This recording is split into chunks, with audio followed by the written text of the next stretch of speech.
All right, we're going on to the last section of Chapter 5. And as you probably realize, Chapter 5 deals with solving equations, first dealing with the algebra part, and then toward the end dealing with these applications where they want you to think about things, put them into an algebraic equation, and then get a solution. So in this section, we're doing word problems dealing with distance, rate, and time, interest, the mean, and another word for mean here is the average, and then cost. So we'll treat this in some detail. Again, you want to take good notes and have at least these done, and can act as a model of how to get things in your practice and certification. So these are the objectives. And then let's take a look at this first one. A motorist has an average of 45 miles per hour for the first part of a trip, and 54 miles per hour average for the last part of the trip. If the total trip of 303 miles took 6 hours, what was the time for each part? All right, so you got a nice picture of a road here and someone on a trip, and they have set it up so we can do some math. Now you might recall the formula for this is distance, here your total distance, equals rate times time. So we have a certain rate and then another rate. Now, one of the important things I think might be useful at this time is whenever you have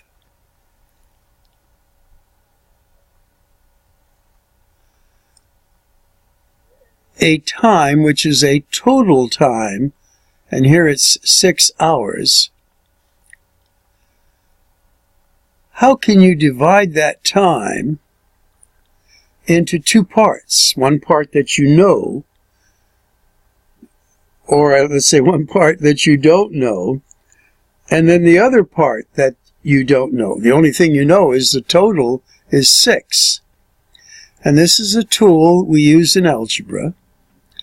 And here it is. And I would suggest you make a little sketch like this, because we're going to use this a couple of times in this section. Well, part of this time we're going to call t. How much is that t? Well, we don't know, but we're going to call it t. And then what's the other part? The part down here. Well, if the total is 6 hours, and this part up here is t, then this part down here is going to be 6 minus t. So we've now divided this into two parts. So if we made a diagram, and all that the diagram is a line here, and we're going to divide this line into two parts. And again, we can put it sort of toward the middle or one way or another. It doesn't make any difference right now. And we know the total distance that this line indicates is 303. That was the total distance. Now remember, it's rate times time equals distance. So we have a portion of it that we're going to add to another portion of it. So we know that this rate, let's say, is 45, and this rate is 54, These are portions of the trip. Now, we have algebraically divided the 6 hours into 2 parts. So we can say this 45 is the t, so rate times time, plus the other rate, and the other time is going to be 6 minus t. And this is the beauty of algebra, that you don't know what these are, but we let the math, the algebra, work it out for us. And that's what they're going to develop as we go into what the textbook has done. So let's clear this up. Hopefully you have some notes on this. Now they're going to treat it just a little bit different, but pretty much the same here. So the first part, the time, we don't know. We're going to call that t. And the second part of the trip, we're going to call that 6 minus t. Now, they've put it in a little chart, which is sometimes useful. So the rate times time is distance. Rate times time is distance. So the sum of this distance and the sum of this distance, as we had in our equation, is going to equal the total time of 303. And there's the equation. And there it is, worked out carefully.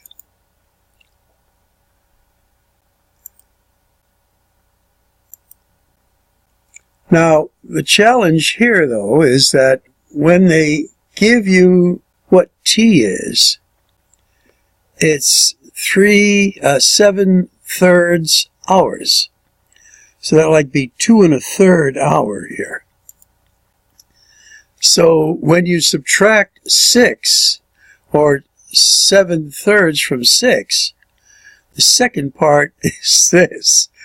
So normally when they gave these problems, you would get t is 2 hours, and then 6 minus t is 4 hours.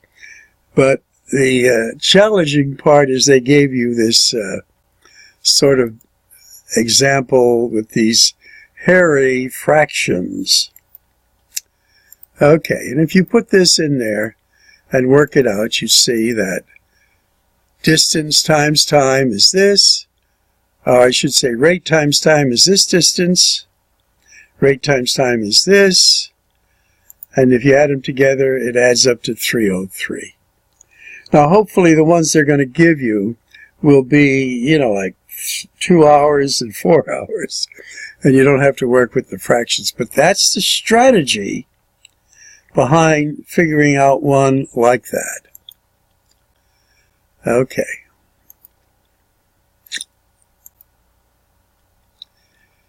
All right, let's read this one together now. It says, Kara has $40,000, wow, invested for 1 year. Some in a high savings account, which pays 7%, and the rest at high-risk stock yields 12% for a year. If her income last year was $3,550, how much did she have in the savings account, and how much did she invest in the stock? So 7% saving, 12% stock. Okay, but this was the total amount. So this is somewhat similar to the previous problem. And again, take some notes on this. We're going to make a little box. And we're going to say that this box is the box in which we have the 40,000. And we want to divide this 40,000 into 2 parts. Now, one part is going to be, let's say, X. How much of that 40,000 is X? We don't know. And then how can I write the other part of that 40,000 if X is a portion of that 40,000? And the answer is, it's going to be like we did before, 40,000 minus X. We now have divided this into two parts, and we don't know how much each of these parts are. But again, the beauty of algebra. Now remember, the interest formula is interest was the principal times the rate times the time. And we have two investments. So it's, in a sense, it's going to be two principal. Well, a portion of the principal, this is the other portion, rate times the time. So we don't know what the P's are, but we're saying one of them is X, and the other is 40,000 minus X. The rest of the information we know. So it's going to be 7%, and we can say this is the 7%, and this is the 12% here. This portion is 12%, this is X. So 7% of X, that is rate times the principal, and it's for 1 year, so T is just 1. We don't have to worry about that. Plus 12% of this other principal, which is 40,000, minus X, and that's rate times principal. Rate times principal is going to give us a total now interest of $3,550, and I'm going to put a decimal point there too, because I'm going to use that technique here of multiplying each term. This is one term, one term, one term by 100. Just move the decimal place over here. And then we don't have to worry about all those decimals here. So that's our basic equation. And they're going to work it out for us so we can see how they do it.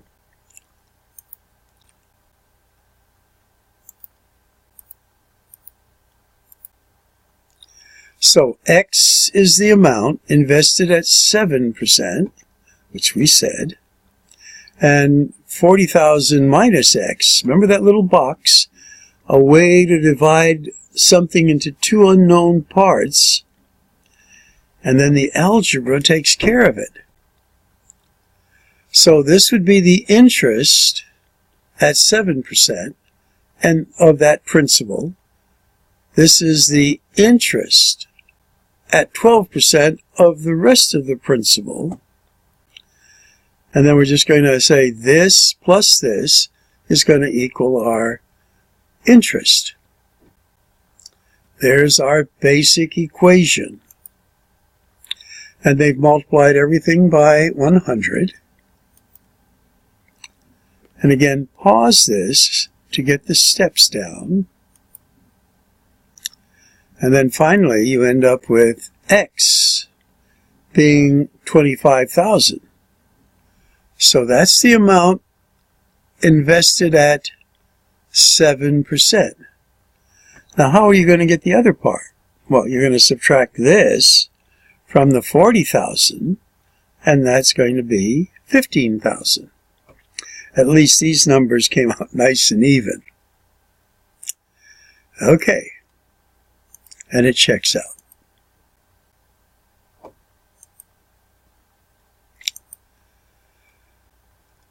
All right, and this is another type of question you're going to get every once in a while. Suppose you have these 4 scores on your English test. What score would you need on the 5th exam to have an average, which they're calling a mean, of 90%? Now remember, to figure out average, what we do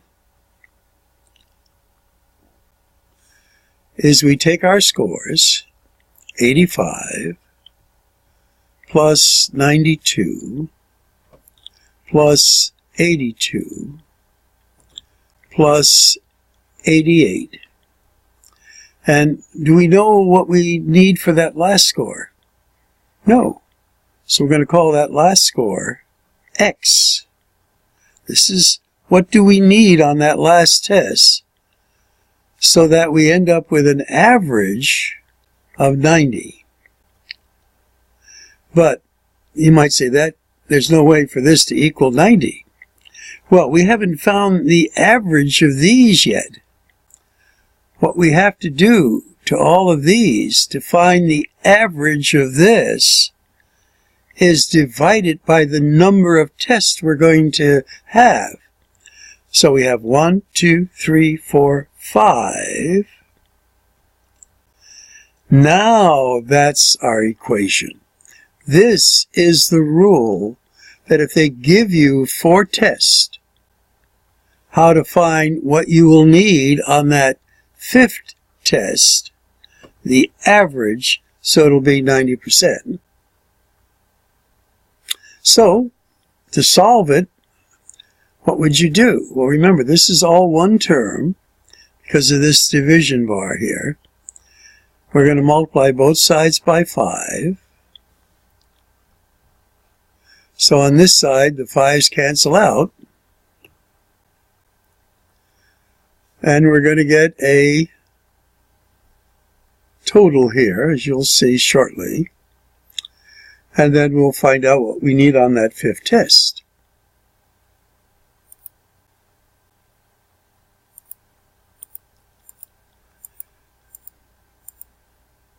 So there's our equation. To solve it, we're going to multiply this side, and this is all one term because of the division bar, by 5. So they've added these up and gotten this. Multiply this side by 5, multiply this side by 5. 5 times 9 is 45, so 450. And there's our equation. So now it's quite obvious what we do. We're going to subtract 347 from both sides, and we get X is 103. Now, is it usually possible to earn 103 on an exam? Not usually. Usually they say it's 100. Sometimes the teacher may give bonus points and things, but so would this student be able to make a 90% average with the grades he or she currently has? And the answer is probably not. So they wouldn't be able to attain a 90%. But that's what they would have needed if they were able to get this kind of score. Okay, so again, this is a general formula for finding mean, which is the average.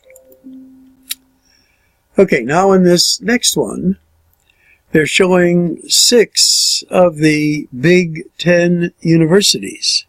You've probably all heard of them. They all have football teams, and some of them have skeletons in their closets and things. We'll skip that part. Okay, so anyway, these are thousands of students here. Now, unfortunately, as we do the next examples, we're not going to be able to see this chart, but keep in mind that we could pick out the score for Indiana or the number of students in thousands for Indiana and the various schools. So let's see what questions they're going to ask. Well, first, find the mean enrollment, the average enrollment of these 6 schools. So all that we do is we add them all up, and there's 1, 2, 3, 4, 5, 6, and divide this total by 6.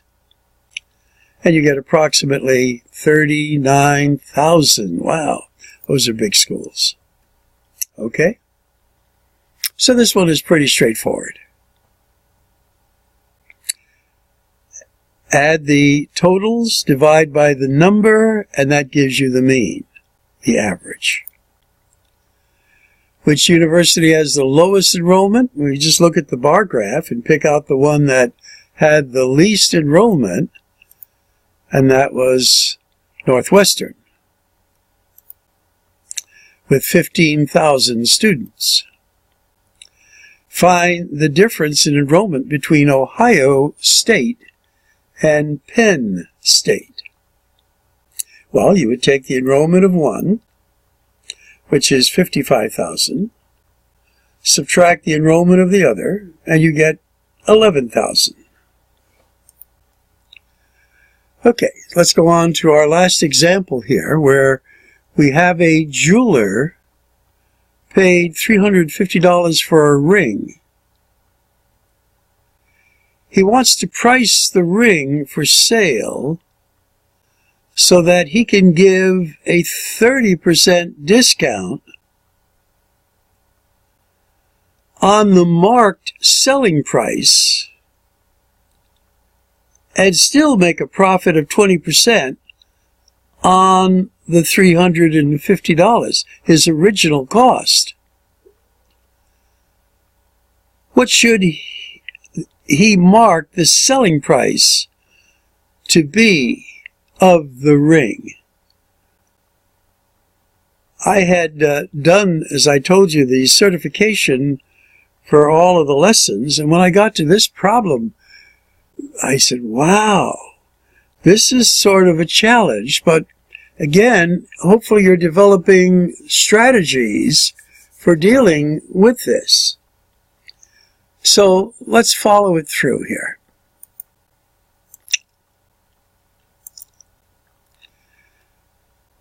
To understand the background of what's going on, we have the selling price, right?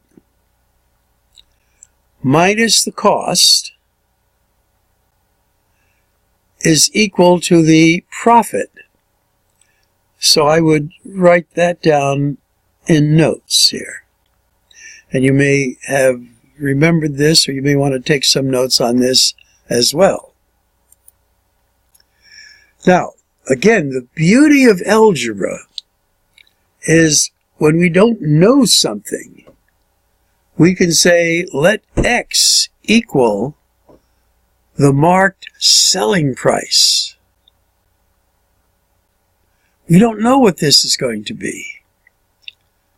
X is going to stand for it. Now, what are we going to do to that price? Well, the jeweler's going to say, oh, this is the price. I'm going to give you 30% discount on it. But he still wants to make a 20% profit. And the algebra is going to allow us to figure out what he can do. Now, most people, I know when years and years ago, when I was getting engaged and everything, and I went to buy an engagement ring, and I didn't have much money. When the jeweler told me he was going to give me a discount on what, he had as this price of the ring, oh, I thought, oh, geez, I'm getting a good deal. But again, they figure these things out. So they still make a 20% profit. And that's kind of reasonable. You have to make a profit on things. So, if this is the price he can sell the ring for, but he's going to give a 30% discount of that price. So this is what the actual selling price would be. Now remember, let me just show you this out here so you can get to see this. This is 100% out here. So this is 100% of that price, and then 30% of that price. So what does this become here? And the answer is 70%. So this now is what the selling price, including that 30% discount. But what does he want? Well, remember from that, we have to take away the $350 that he's paying so that he's going to end up with a 20%, this is going to be his profit here, of the 350. So, original selling, what would have been the original selling price? But he's giving a 30% discount, so it's 70% of that original. That would be the selling price. But he has to subtract his cost of what he paid. But he wants to get a 20% profit of this cost. And there's your equation. Now you could keep the decimals or you could get rid of them. Let's take a look at this.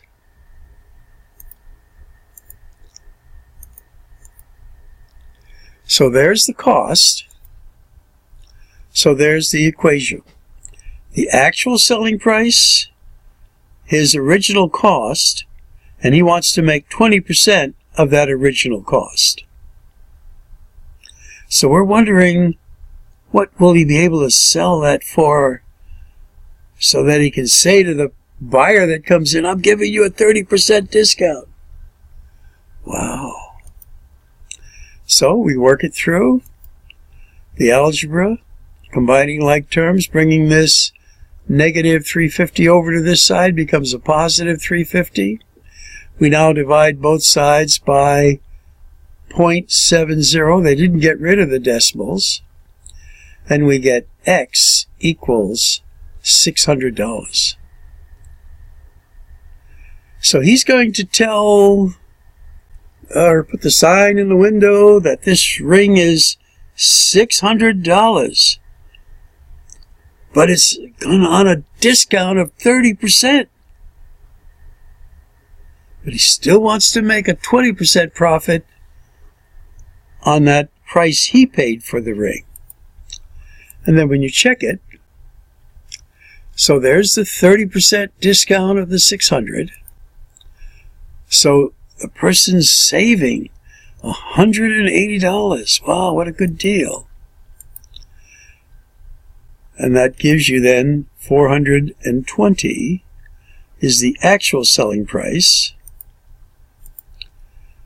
And if you subtract his cost from the actual selling price, you get $70 profit, and 30 or 20% of the 350 is $70. So it all checks out.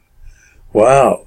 Now this was some challenging stuff, especially this last problem. And again, it took me time when I first looked at it to study it. And of course, it'll take you time to study it as well. Okay. So the jeweler should set the selling price at $600.